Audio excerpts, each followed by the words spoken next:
My name's Bella. I'm 27 now. But when this all started, I was barely 24. I had always been the odd one out in my family. Not the golden child like my brother. Not the adored niece like my cousin. Just Bella. Quiet. Stubborn. The girl who never quite fit in. I wasn't lazy. I worked. At the time, I was juggling 2 part-time jobs, one at a cafe and another doing bookkeeping for a tiny local business. But life isn't kind when you don't have a safety net. When my hours got cut and my car broke down in the same month, I was drowning. And instead of tossing me a rope, my family stood at the shore and laughed while I sank. We weren't rich, but they had enough. My brother had just bought a brand new truck. My aunt bragged about her vacation to Italy. My mother, well, she always saved for appearances, for hosting fancy dinners and pretending we were some picture-perfect family. They had means. They just didn't have mercy. And me? I lived in a tiny studio apartment with peeling paint and a bathroom sink that leaked every time I brushed my teeth. I ate instant noodles and cheap cereal, stretching every dollar like it was elastic about to snap. I didn't want much from them, just kindness, support, a sign that I mattered. But what I got instead was mockery, and something about that branded me, like a scar you can't see but always feel.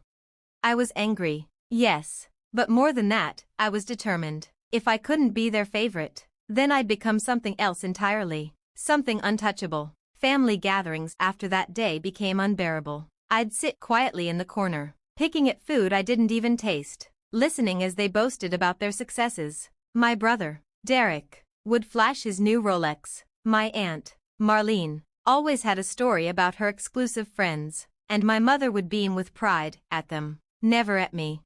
Bella, still working at that little cafe? Derek would ask, his tone dripping with condescension. Yeah, I'd reply, forcing a smile. You know, you should just marry someone with money. Marlene once chimed in, it's the only way girls like you get ahead. I bit my tongue so hard I tasted blood.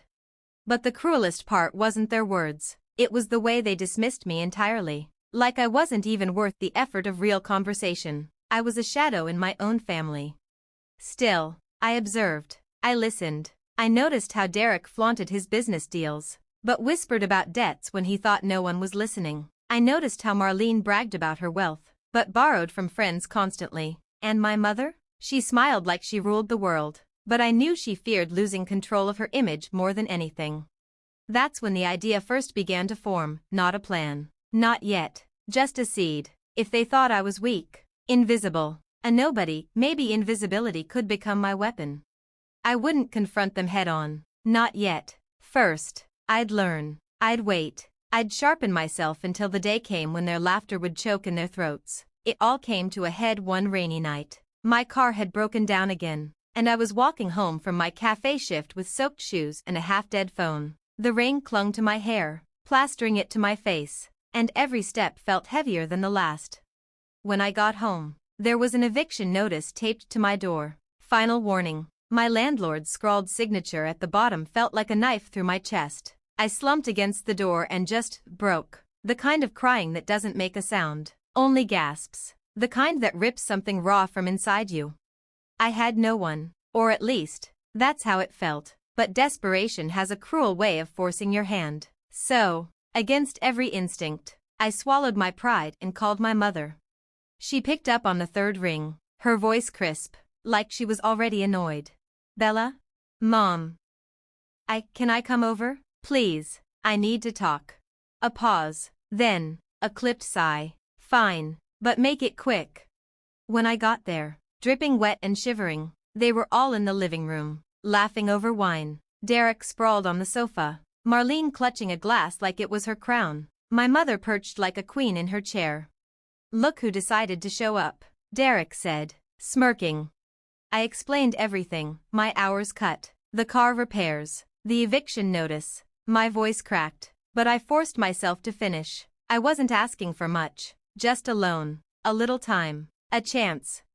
And then came the laughter, the same sharp, merciless sound as before. Oh, Bella, Marlene chuckled, you always were the dramatic one. Maybe you should have chosen a real career, Derek added. Even my mother, shook her head. Bella, you have to learn responsibility. You can't just run to us every time you mess up. Something inside me snapped. I stood up, my fists trembling. You think this is funny? That I'm funny? My voice cracked like thunder in that polished room. One day, you'll regret this. I swear it. Their laughter only grew louder, and I walked out into the rain, shaking, but this time, not with fear, with fury. That night, I sat on the floor of my tiny apartment, surrounded by damp clothes and unpaid bills. Rage buzzed in my veins like static. Their faces, their laughter, replayed in my mind like a broken record. I thought about giving up, really thought about it, just packing what little I had and disappearing. But then, a different thought bloomed. What if I didn't disappear? What if I rose? I grabbed my journal, the one I usually filled with doodles and grocery lists, and instead I started writing a plan. Step 1, stop begging. Step 2, learn, grow, build. Step 3, make them eat their laughter. I started working longer shifts at the cafe, picking up bookkeeping clients on the side. Nights blurred into mornings as I taught myself new skills, accounting software, marketing tricks, even investing basics. I devoured free courses, YouTube tutorials, library books. If I couldn't have family support, I'd build my own foundation brick by brick. And slowly, I noticed change. I was exhausted, yes, but also sharper. My brain felt alive again. Opportunities that I would have missed before suddenly lit up in front of me. A cafe customer mentioned needing help with her small business finances. I volunteered. That one client turned into 3, then 6. Still, the loneliness was suffocating. Every win felt hollow without someone to share it with. But every time I wavered, I remembered Derek's smirk, Marlene's smug face, my mother's cold eyes, and the fire inside me roared back to life. I wasn't just surviving anymore. I was plotting. My first real breakthrough came almost a year later. I'd been working with a local boutique owner, helping her untangle years of messy finances. One evening, she sat across from me in her shop, tears welling in her eyes. Bella, you saved me. I thought I was going under. How can I ever repay you? I shook my head. You don't need to. But she insisted. She connected me with her network, other small business owners who desperately needed someone like me. Suddenly, my little side hustle wasn't so little. Within 6 months, I'd quit the cafe. I registered my own business, built a website, even rented a tiny office. It wasn't glamorous, but it was mine. For the first time, I felt a spark of pride that didn't come with shame. And then came the day I drove up to my mother's house again. Not in a rusted, wheezing car, but in a modest, reliable sedan I had bought outright. I wasn't there to beg. I was there because she'd called me. Bella, she said on the phone, her voice brittle. Your brother, he's in trouble. We might need your help. I almost laughed out loud. The tables were turning. I didn't rush to my mother's side when she called about Derek. I let her wait a day before I answered, just long enough for the urgency in her voice to simmer. When I finally called back, her tone was strained. Your brother made some bad investments, she said, choosing her words carefully. He lost quite a bit of money. I leaned back in my office chair, the irony almost too sweet to taste. Derek, the golden boy, the one who used to flash watches and laugh at my thrift store shoes, broke? How bad? I asked, keeping my voice neutral. A pause, then a sigh. Bad. He owes people. Bella. Real people. He could lose the house. For a moment, I thought about that night in their living room. The wine glasses, the laughter, their scorn. My fists clenched at the memory. So you want me to help him? I said flatly. Bella, you've always been so responsible, she said, almost choking on the word. You're doing well now, aren't you? Surely you can spare something for family. Family. That word stung like poison. Where was family when I was on the floor of my apartment, crying into my knees? Where was family when I begged them for mercy? I forced a small smile into my voice. I'll think about it, Mom. But the truth was, I already knew the answer. I wasn't their safety net. Not anymore. Word spread quickly. Marlene had her own mess, a failed real estate deal that left her drowning in debt. I overheard through mutual acquaintances that she'd been borrowing money from anyone who would listen. Her reputation crumbling. And me? I was rising. My business was growing faster than I could have dreamed. Clients trusted me. respected me, paid me well. I had savings, investments. For the first time in my life, I wasn't scraping by, I was thriving. But I didn't flaunt it. I learned something important watching my family all those years. Pride makes you careless. I kept my wins quiet, private. I smiled when they bragged, and I listened when they whispered their fears. Because now, invisibility wasn't my curse, it was my power. The shift in me was subtle at first. I stood taller, spoke with more confidence. My clothes weren't expensive, but they fit well. My eyes didn't dart nervously anymore. They held steady. People noticed. One evening, I attended a local business networking event. I walked into that crowded hotel ballroom, the air thick with the scent of cologne and ambition. And for the first time, I didn't feel out of place. A man I'd admired for years, a seasoned entrepreneur, shook my hand firmly and said, "I've heard good things about you, Bella." Good things. About me. Driving home that night, I rolled down the windows and let the cool night air whip through my hair. I thought about the girl who once begged for scraps at her mother's table. She felt like a ghost now, someone I'd buried deep beneath the woman I was becoming. But life has a cruel way of testing you the moment you feel strong. The call came late at night. Derek again. This time his voice wasn't smug, it was broken. "Bella, please, I need help. They're going to take everything." I almost didn't recognize his voice. Gone was the arrogance, the mocking tone. In its place was desperation, the same desperation I'd once carried when I sat in front of him. For a long moment, I said nothing, just let the silence hang, heavy and suffocating. "Bella," he whispered, "you don't understand. They'll ruin me, please." I closed my eyes. Oh, I understood perfectly. This was the moment I'd been waiting for, the shift in power, the world tipping upside down. And for the first time in years, I felt a calm smile spread across my face. "Derek," I said softly, "maybe if you worked harder, you wouldn't be in this mess." His sharp inhale on the other end told me he remembered. He remembered exactly where those words had come from. I hung up before he could respond. And God, it felt good. I didn't answer Derek's next few calls, or the texts, or the voicemail where he practically sobbed, his voice breaking in a way I never thought I'd hear. And then came the inevitable, my mother. She showed up at my office one afternoon, uninvited. My receptionist buzzed me, her voice nervous. Bella, your mom is here." For a second, I froze. Then, slowly, I told her to let her in.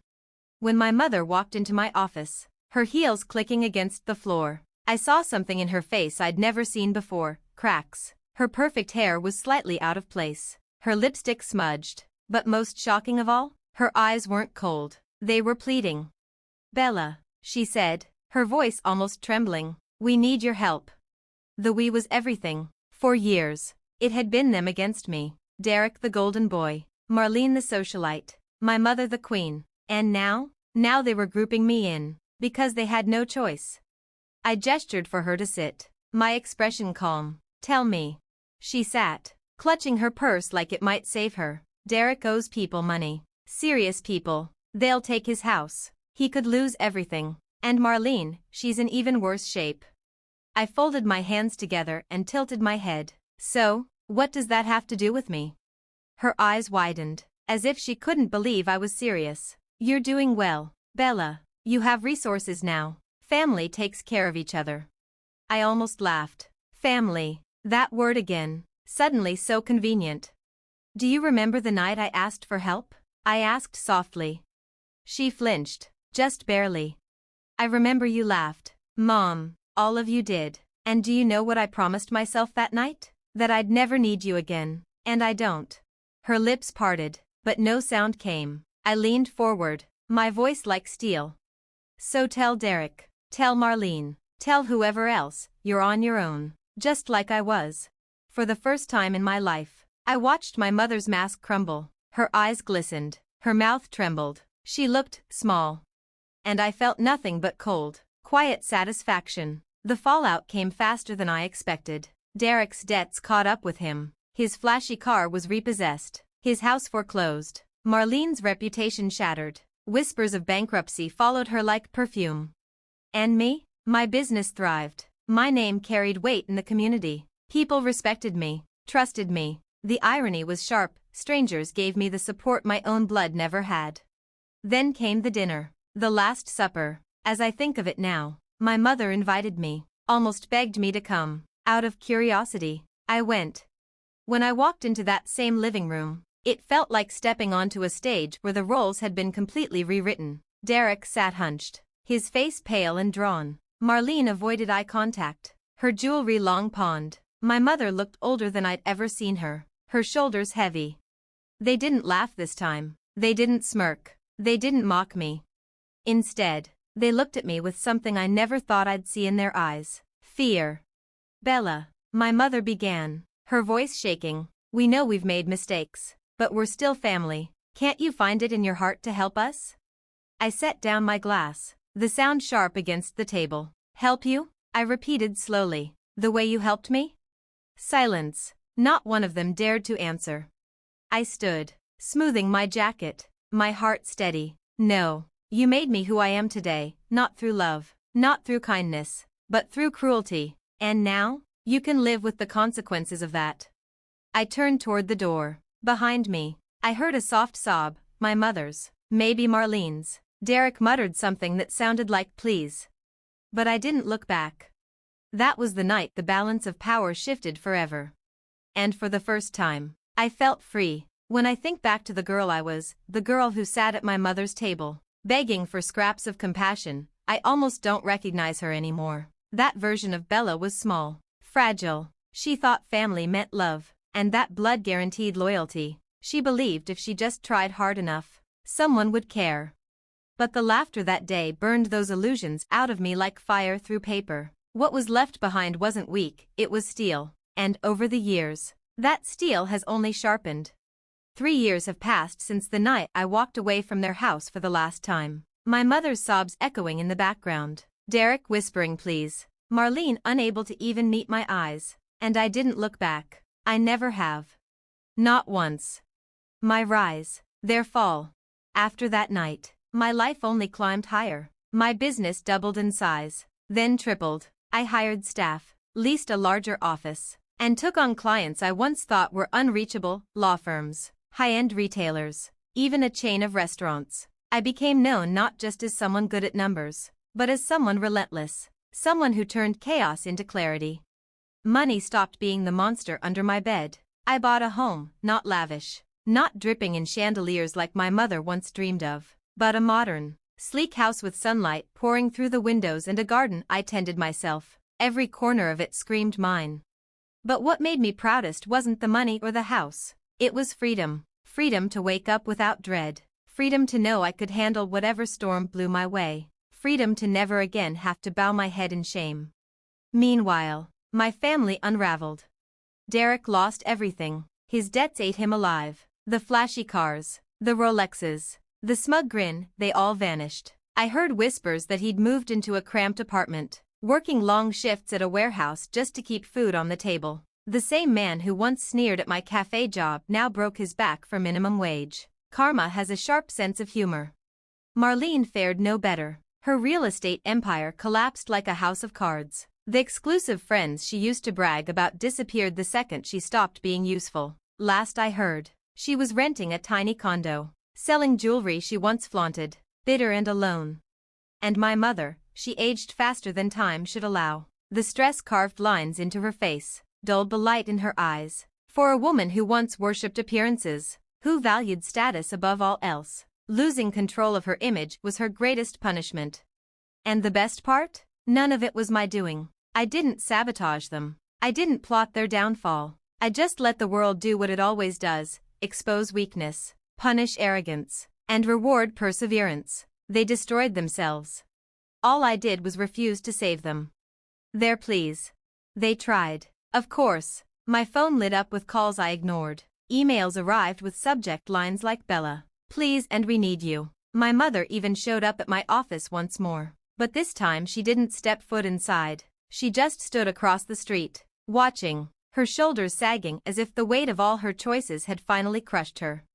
I didn't wave. I didn't move. I just closed the blinds.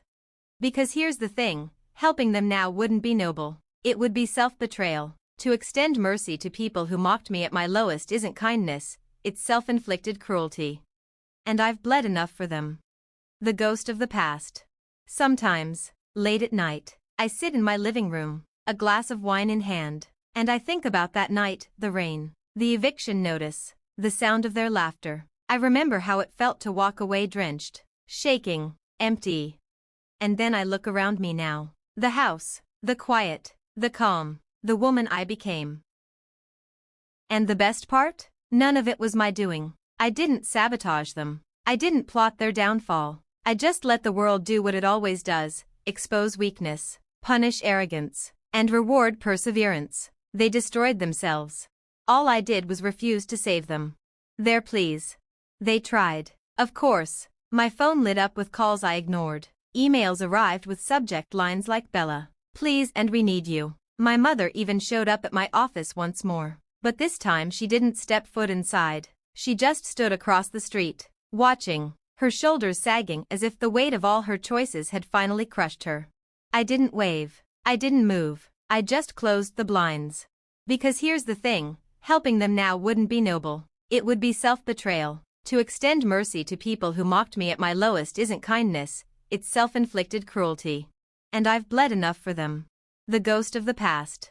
Sometimes, late at night, I sit in my living room, a glass of wine in hand, and I think about that night, the rain, the eviction notice, the sound of their laughter. I remember how it felt to walk away drenched, shaking, empty. And then I look around me now. The house, the quiet, the calm, the woman I became. It wasn't easy. Success doesn't erase scars. It just teaches you to live with them. I still carry their betrayal inside me like a phantom limb. But instead of weighing me down, it pushes me forward. Every time I face a challenge, I hear Derek's mocking tone, Marlene's cruel words, my mother's cold dismissal, and I remind myself, I survived that. I can survive anything. Their cruelty became my fuel. Their laughter became my war cry. Cold mercy. People sometimes ask if I'll ever forgive them, and maybe forgiveness would be easier, maybe it would be lighter, but I don't want it. Because forgiveness, in this case, feels like giving back the power they once held over me. Forgiveness feels like saying, it's okay you broke me, because I fixed myself. But it's not okay. It will never be okay. The only mercy I've given them is distance. I didn't destroy them when I could have. I didn't humiliate them the way they humiliated me. I simply let them drown in the same silence they once handed me. That's my version of justice. Cold, clean, final. The lesson. If you take anything from my story, let it be this. Family is not defined by blood. It's defined by loyalty, compassion, and love. If the people who share your DNA mock your pain, belittle your struggles, and laugh at your tears, they are not your family. They are just strangers tied to you by accident. Stop bleeding yourself dry for people who wouldn't hand you a glass of water. Stop begging for scraps from tables where you're not welcome. Build your own table, even if it starts with nothing more than a cracked plate and shaky legs. With time, with work, with grit, it will become stronger than anything they could have imagined. And when the same people who once mocked you come crawling back, remember, mercy isn't owed, it's earned. My family begged me for mercy, they still do. But I owe them nothing. And I sleep better than I ever have.